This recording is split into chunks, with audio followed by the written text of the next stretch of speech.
All right, here we are. We're talking about the Coca-Cola 600 and really the greatest weekend in racing. I got an F1 video coming out. I'll probably record that either after this or tomorrow morning. That's right. What is that, an F1 preview video? Never heard of one. And then clearly we're talking about the Coca-Cola 600 here. You have the IndyCar race on Sunday. This is just a slam-packed week of work. That's why I'm trying to get this out at least on Wednesday so you guys can listen to it and focus on other things throughout this week.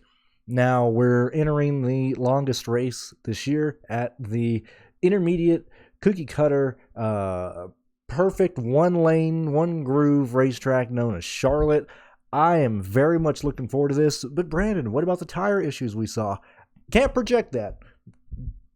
I don't know who's going to blow tires, so I'm not even going to bother projecting for that stuff. That might sound ignorant, that might sound naive, but I would rather just focus on guys who are going to be up there racing up front and the guys who are most likely going to be competing to get the lead off of pit road, because I truly believe that's where it's going to be. We're seeing that you're not able to pass in this car. I don't know why everybody's just like, Texas is the one place that sucks. There's dirty air everywhere, and you're going to see it on display here. Now, remember, going into this race, I think this is good for DFS. Outside of tires blowing, I don't see a lot of contact happening. I don't see a lot of people, run into issues. And trust me, I know what it's like to run into tire issues at Charlotte. I had a ton of Ryan Newman last year. One play off the optimal lineup due to Newman. And this is going to be a boring race to watch. You're going to be like, wow, this is a snore fest. Wow, this is boring. The Indy 500 was way more exciting. Was it really? Was the Indy 500 that more exciting? Look, I like Indy 500 as much as the next guy, but that's boring as hell too. Nobody does anything. Is it just exciting because they're going faster? If that's the case, put more motor in the cup cars. And if that's the real case, you know what the fastest motorsport is? Go watch planes race. Go watch aero racing, man. Head on down to Reno and watch them race there. And then you're going to argue, well, this is just boring. They're just flying around. Okay, well, then root for a galloping ghost incident. Like, I don't know what to tell you, man. Sometimes racing is boring, but I think boring is very good for DFS. Let's take a quick rundown of the guys who have been up there this entire year before we even get into the salaries. They released salaries early today. So I figured I'd at least get into that, but I don't want to just dive into the salaries and just rank everybody. Oh, well, Kyle Larson's 11-3. What do we think about him? Oh, Kyle Busch is 11-1. What do we think? No, let's actually look down and look at the data and find out who's leading laps in these races. I've done it the past couple weeks, but I understand sometimes people don't watch the videos, or sometimes people want a refresher. And so let's give you a refresher. Starting first, and I won't mention who the drivers are that we're targeting. We're going to just talk through, and you should be able to get an idea of who they are. And then if not, I'll finally tell you the pool that we're using, but it's going to be very similar to Kansas. But opening the season at the first intermediate track, who showed speed right off the bat? We're talking about Las Vegas. Let's look at the amount of points that were given out between fast laps and laps led for certain drivers. Kyle Busch, 11.7 fast laps, 12.25 laps led. Ross Chastain, 12.6 fast lap. And these are points, not the exact laps. It's just easier for me to say laps and then continue on. Ross Chastain, 20.75 laps led. Alex Bowman, 9.45 fast laps, 4 laps led. Truex Jr., 15.3 fast laps, 0.25 laps led. 5.85 fast laps for Byron, 2 laps led. 0.45 for Kurt Busch, 1 lap led. Kyle Larson, 5.05 fast laps, 6.75 laps led. I understand I'm reading, and this might get boring, but I promise it'll make sense once we run through all of the races. Christopher Bell, 4.05 fast laps, 8 laps led. Eric Jones, 1.35 fast laps, 0 laps led. Those are the main contenders outside of Denny Hamlin, who ran into issues late in the race. With Hamlin had 9.45 fast laps, 7.75 laps led. Ryan Blaney, 4.5 fast laps, 2.5 laps led. So who are the main hogs? Who are the main go-getters up there getting fast laps and laps led? It was Kyle Busch, Chastain, Bowman, Truex, and Denny Hamlin and Ryan Blaney. Moving on to the next intermediate track that we saw this year, which was Dover. And Dover is a specific racetrack that I believe is going to show up and be a very much identical type of race to Charlotte. But who led laps here? Who got fast laps here? Let's go ahead and look through. And we got to remember that Denny Hamlin A low-owned Denny Hamlin had the best car, 18.9 fast laps, 16.75 laps led points, was taken out in not only losing the tire, but then taken out when he got caught up in the wreck by the 51 car of Cody Ware. Then you had Chastain, 17.1 fast lap points, 21.5 laps led points. Kyle Busch, 15.75 fast laps, 25.75 laps led. Chase Elliott, 14.85 fast lap points, 18.25 laps led. Truex Jr., 25.5 fast laps, 1.2 laps led. Bell, 5.85 fast laps, 0 laps led. Chastain, 3.6 fast lap points, 0 laps led. Alex Bowman, 10.8 fast laps, 0.5 laps led. Kyle Larson, 6.75 fast laps, 4.75 laps led. The same gentlemen, the same guys we kind of mentioned at Las Vegas were the same guys who were here or getting the points here when we moved to Darlington. And you got to remember that, and I broke it down entering Kansas of what we can learn from Darlington, and you can go back and listen to those videos, but I'm pretty sure you've already listened to them. Now, Darlington was a crazy race, yes, but we can also look at who was fastest during the points before people got involved in wrecks. Kyle Busch had the fastest car at Darlington. Hamlin had the fastest car at Dover. We had 2 weeks in a row where the fastest guy got taken out early. Darlington, we'll just go down from in terms of the highest total points from anybody. So Joe Logano, who took over after multiple lap leaders and multiple guys who were going to win the race got taken out, 13.5 fast laps, 26.75 laps led. Tyler Reddick, 10.35 fast laps, 2.5 laps led. Christopher Bell, 3.6 fast laps, 0.75 laps led.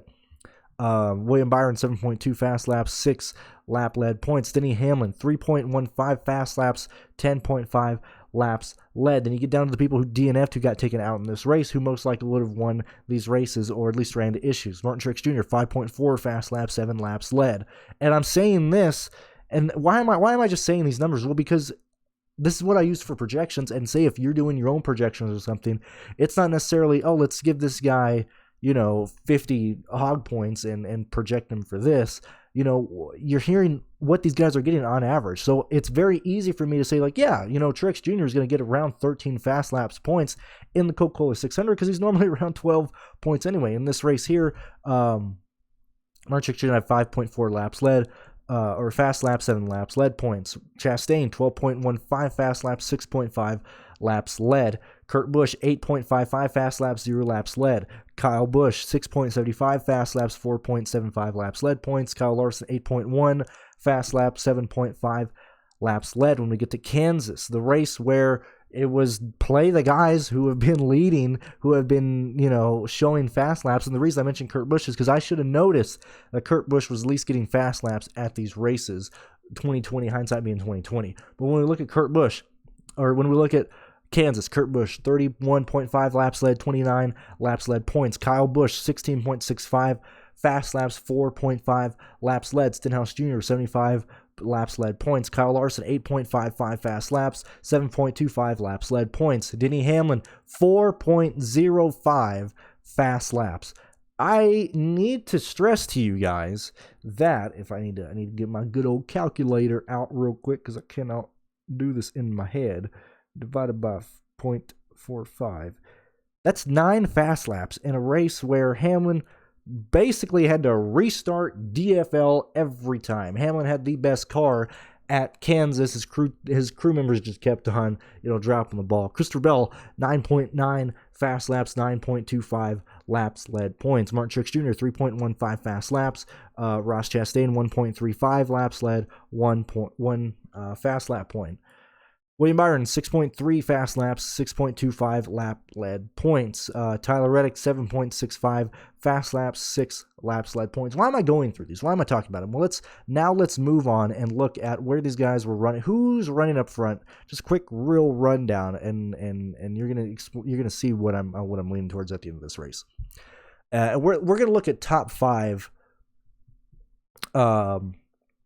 percentage running order for these guys here. So Alex Bowman, your race winner at Las Vegas, 65% of his laps were ran in the top 5. Larson ran 55% of his in the top 5. Chastain, 75% of his in the top 5. Kyle Busch, 54% of his in the top 5. William Byron, 45% of his in the top 5.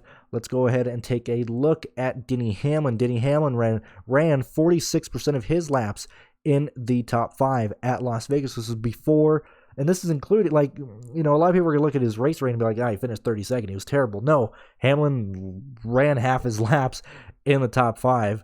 You know, moving on to, let's bring up Dover again. Let me move all this here so I'll read about that. Chase Elliott, 76% of his laps in the top 5. Stenhouse, 38% of his in the top 5. Ross Chastain, 65% of his laps inside the top 5. Kyle Larson, 28% of his laps in the top 5, 74% of his laps in the top 10. Kyle Busch, 43% of his laps in the top 5, 93 in the top 10. Martin Truex Jr., 74% of his laps in the top 5, 79% of his laps in the top 10. Denny Hamlin, 32% of his laps in the top 5, 40% of his laps in the top 40. And that is really dumbed down because he got stuck running in the back for so long. That really brought down his percentage there. But Hamlin had the best car at Hamlin had the best car at Dover. And then moving on to Darlington, which is why I like looking at the guys, looking at their percentage in a certain amount in the top 5 because it'll help us out. Surely Logano was 91% of his laps in the top 5, but we had Reddick at 20%. You know, all the guys who finished up front really didn't run a lot of laps in the top 5. You know, Bell had the second most of the top 10 finishers at 30%, but once we get down to the people who actually wrecked out and had a bad day, you know, Byron ran 49% of his laps in the top 5. We have Denny Hamlin running 35% of his laps in the top 5, 66 in the top 10, and clearly that is even hurt by him running in the back following his troubles in the race as well. Martin Truex Jr. ran 70% of his laps in the top 5, 86% of his laps in the top 10. Alex Bowman just had a rough day, man. I mean, this is one where he only did 58% of his laps in the top 20, but he did get damage in that race. When we look at Kyle Larson ran 18% of his laps in the top 5, 22 in the top 10, 27 in the top 15. But you got to remember, he ran into issues in this race as well. In terms of Chastain, I don't know if I touched on Chastain. Chastain ran 52% of his laps in the top 5, 66% of his laps in the top 10. I know I'm like just spouting out numbers and percentages to you. I know this isn't very engaging, but you're hearing the exact same names over and over and over and over again. And when we look at Kansas, who was there? You know, the 13th race of the season, the 4th intermediate track. Let's see who ran laps inside the top 10. Kurt Busch, 64% of his laps in top 5, 83 in the top 10. Larson, 52% of his laps, top 5, 81% in the top 10. Kyle Busch, 70% in the top 5, 85% of his laps in the top 10. Denny Hamlin, 36, the man who had to start DFL on nearly every restart or got stuck in the pack or whatever. I think he had 3 issues on pit road. 36% of his laps in the top 5. That's incredible. 44% of his laps in the top 10. Christopher Bell, 50% of his laps, top 5, 69, nice, in the top 10. Martin Truex Jr., 29% of his laps in the top 5, 61 in the top 10. Chastain, 32 in the top 5, 85 in the top 10. Chastain, 39% of his laps in the top 10. Alex Bowman, 72% of his laps in the top 10. William Byron, 17% of his laps top 5, 39% top 10, 56 top 15. Anybody else run into issues in this race? No. So, and even, look, we can't bring a lot from Texas, but who was up there in the Texas race?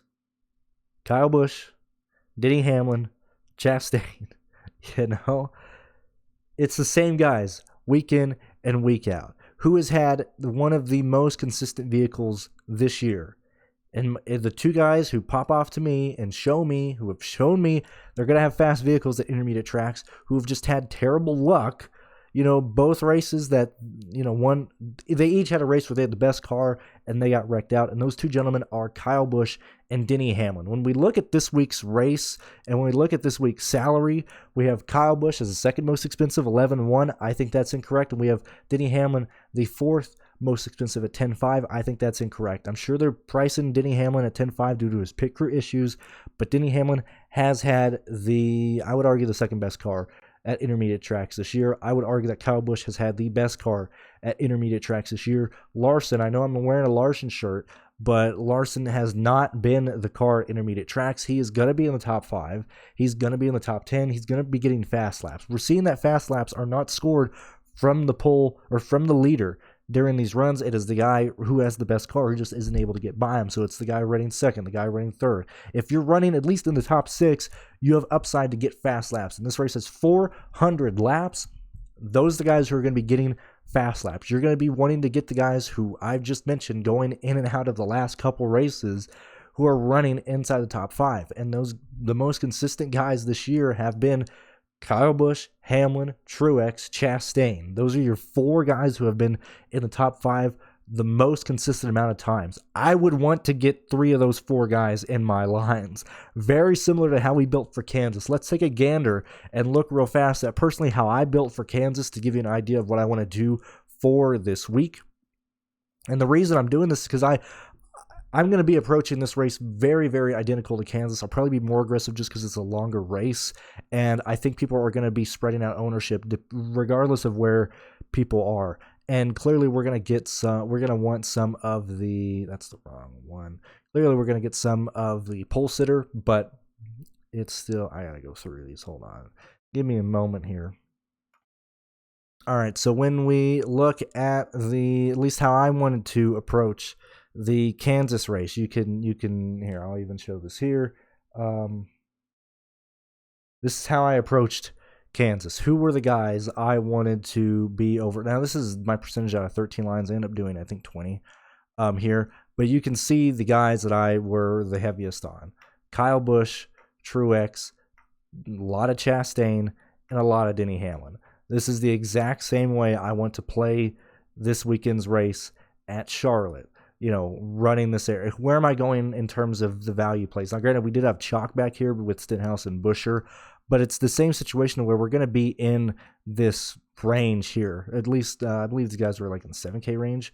They were high 6s, but even if they were in the 7K range, the lineups, the construction in terms of where you're at in salary is going to be the same. But Kyle Busch, Chastain, and Denny Hamlin were the guys that I absolutely wanted to be all in on. And then, I wasn't that high on Larson. I had him in lines, but it wasn't that much. Hamlin, Chastain, Truex, Kyle Busch. I'm telling you, those guys are the guys I want to be playing this weekend for this race. When we're looking at guys who we're going to be going to in terms of value, let's bring up the salaries real quick. Like I just mentioned, we do have Stenhouse at 7.4. He's showing speed in this race. I'm very, very, very, very, very, very, very, very interested in Chris Buescher and Brad Keselowski. We're seeing that they have made better runs as of late, specifically in the intermediate package. And even when you look back at the All-Star race last couple days ago, oh my God, Brandon, that was such a crap race. Well, there's not a lot of usable data, but when you're taking the top half of the NASCAR pack, and yeah, sure, take out the top 4 guys who got taken out in wrecks, you're seeing Keselowski, you're seeing Buescher be able to pass people on long runs, and I understand the All-Star race didn't have super long runs, but in terms of this is a single groove racetrack, you're going to be past people on pure speed alone. Who has been gaining positions in these races and who has been using strategy to get in these races? I know it bit Keselowski. Let's start with Darlington. Let's go ahead and here, we'll even put this on the screen as well. So when we're looking at Darlington and we're looking at the RFK, this is where the turning point happened with RFK. Clearly, Keselowski starts 20th. We're seeing him move up the pack, and I've already talked about this a bit. If you've watched my videos, I've already talked about this. So I'm kind of skimming through this. But we're seeing Keselowski, who I've highlighted right here, going through the pack, having good time, having a good car, running well, gets caught up on the yellow flag that happens during green flag pit stop. Actually, he's offset right here. because he pitted here or here. I'm pretty sure he pits on 243, trying to plan for the green flag pit stop and gets caught off sequence because he has old tires here. He's staying out. I understand that's not good. His saving grace is the pit the pit window here.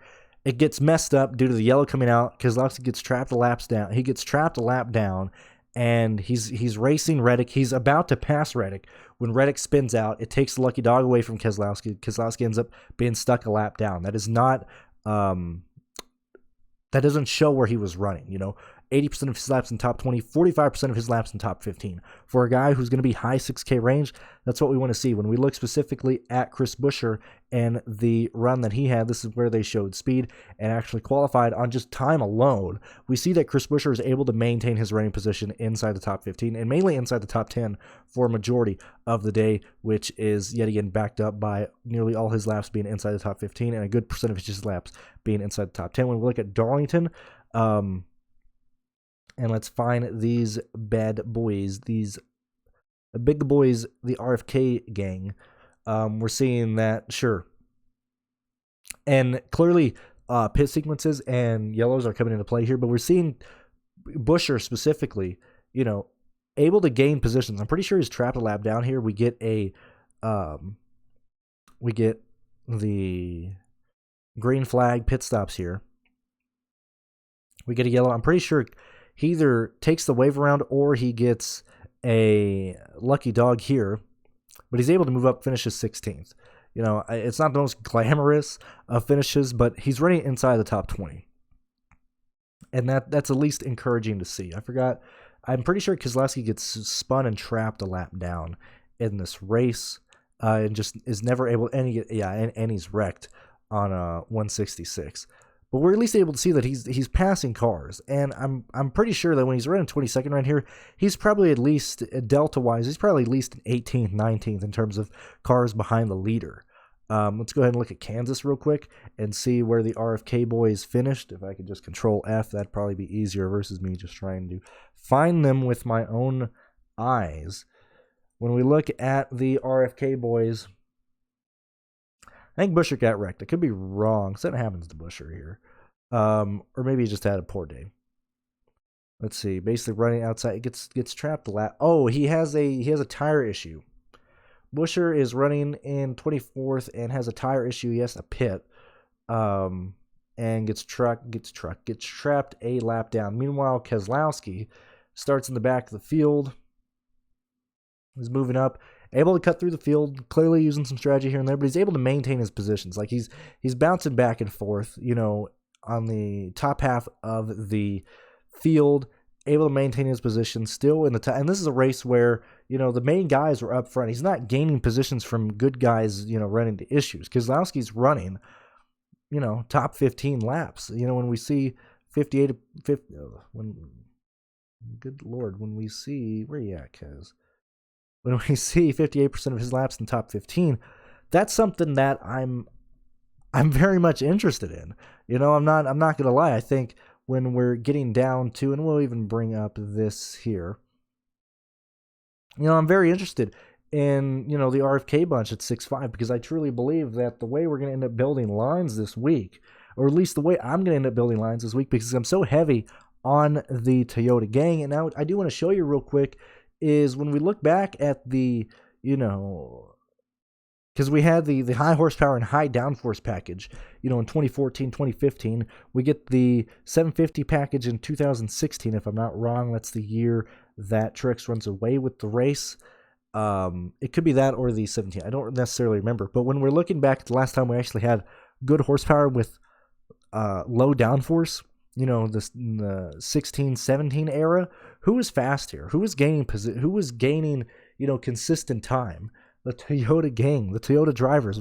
And these are races, or these Coca-Cola 600 and these Charlotte races were races where the Toyota drivers were showing speed, around this portion. Who was it here? Denny Hamlin here, Truex here, Kyle Busch showing speed. And really, outside of them running into wrecks and issues, they're top 5 finishers during this era of racing.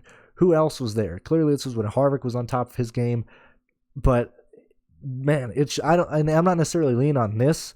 That's why I'm talking about the track history at the very end. It's not the starting point of the data collection. It's not the hill that I'm dying on in terms of, well, if you look back at how they ran at Charlotte before, Hamlin has 4 top 5 finishes in the last 8 races here. That's not the avenue I'm walking down. I'm reviewing the races that we've seen this year, seeing that it's being backed up and seeing that they're consistently running there. And then, hey, they did it very identical situations in 2017, in 2016, in 2018. So that's how I'm looking at that aspect. But when we're looking at making lineups this week, it's going to be a fun week. Like I said, I can't really bother and I can't spend time worrying about the tire issues. I talked about it a bit in the cruise control rant on Tuesday or Monday. If you want to listen to that, you can. But look, it's not necessarily happening to one team more than the other. It's a problem across the board. And when we're looking at the Coca-Cola 600, it can easily turn to an issue to where we have tires blowing out, every 45, 50 laps, give or take. Anywhere between 35 to 40, which is, I'm pretty sure, a tire window anyway. They might be running into issues. Outside of that, Charlotte should be pretty freaking green. It's going to be really hard for them to completely destroy stuff. But, for example, Kyle Busch, Denny Hamlin, Martin Truex Jr. in the same line. $6,600 left on average. That's pretty good. Where are we going to be going from there? What's the area we're talking about? The 6K, the 6 and the 5K range here. Cody Ware, not that bad of a play. $4,500 is in, I don't necessarily want to. I'm pretty sure it's at the very edge over here. I forgot what we're doing for the real rate for the punt positions, but we can go back and look at lap by lap data real quick. But Cody Ware, absolutely not terrible at $4,500. Not playing BJ, not playing Bilicki. Corey LaJoie is missing, which and DraftKings isn't a bubble. We just don't have 40 cars, so of course we're going to keep having Gillen, LaJoie, these people around like at the 4K range. Corey LaJoie is perfectly fine. Todd Gillen is perfectly fine. Ryan Preece. Look, Ryan Preece has a contract with Stewart-Haas Racing to where he is not only their relief driver, but look, Ryan Preece is driving the 10 car next year. Can anybody just announce it, please? Any reporter out there, can you just confirm it? Like, come on, we all know, Preece was there in order to replace Harvick.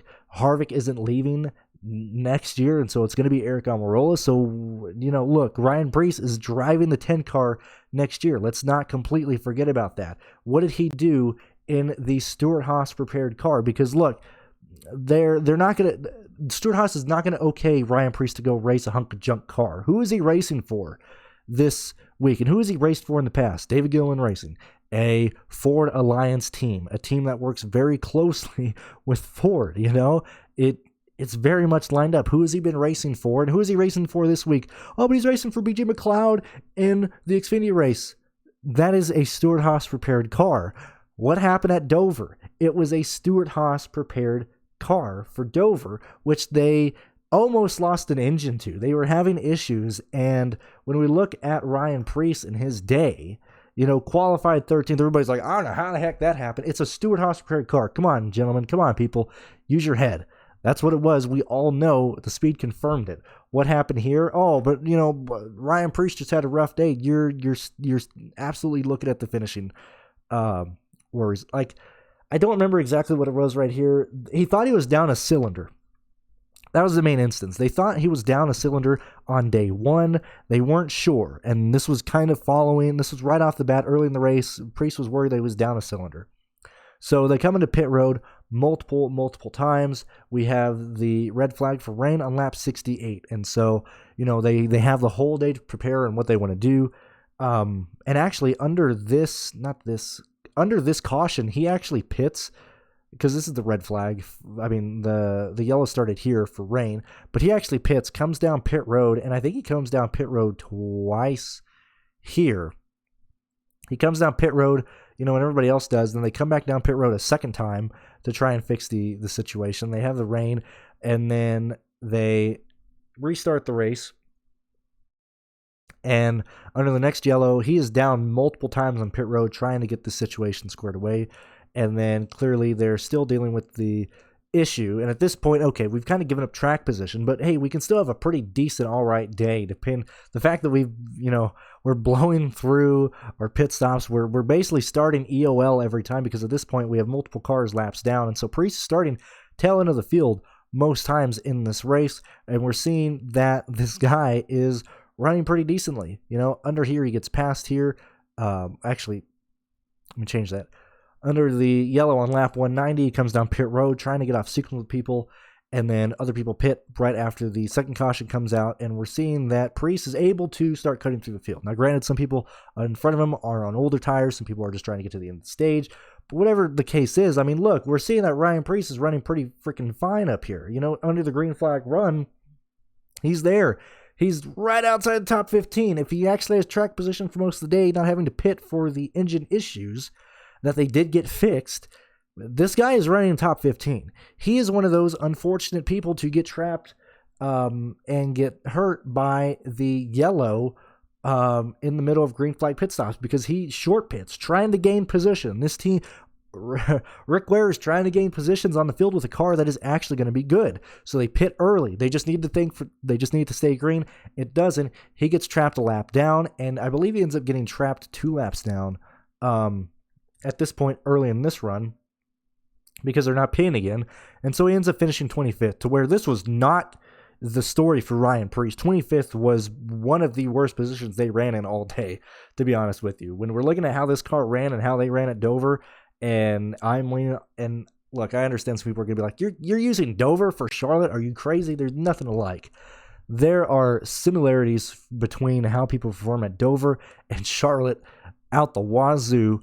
So going back to this weekend's race, Ryan Preece is personally my favorite driver, and I'm going to be owning Ryan Preece this week at $5,200. But let's just say, for example, you're going to play the chalk play at Gilliland. So you got Kyle Busch, Hamlin, Truex, Gilliland together in line. $6,600 on average for your next people.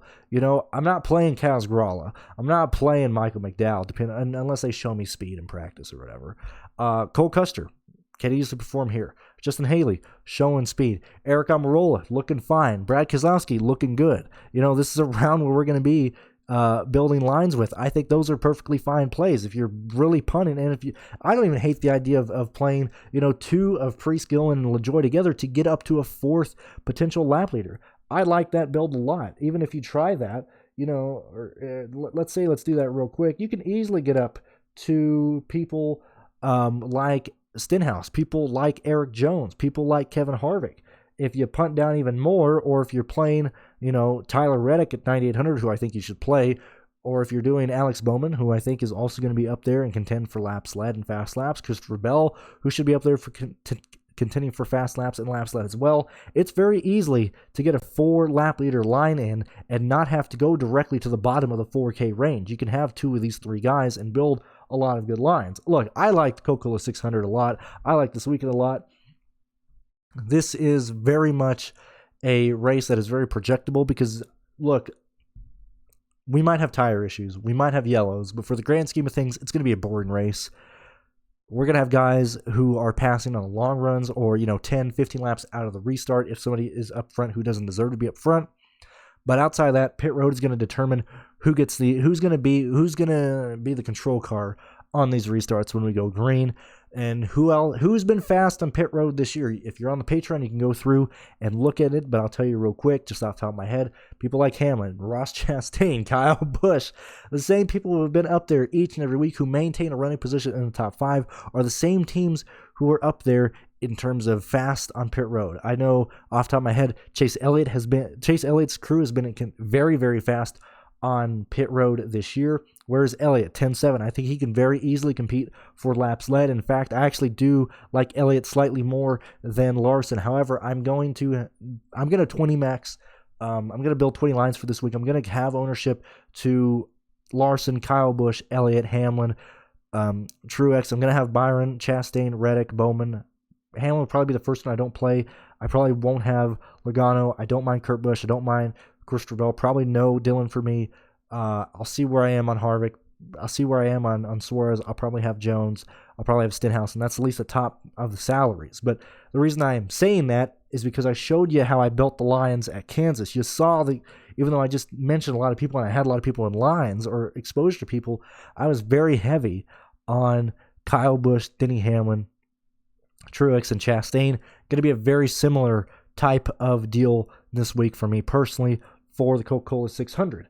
And yeah, man, I love this race. I love this slate. I love the pricing.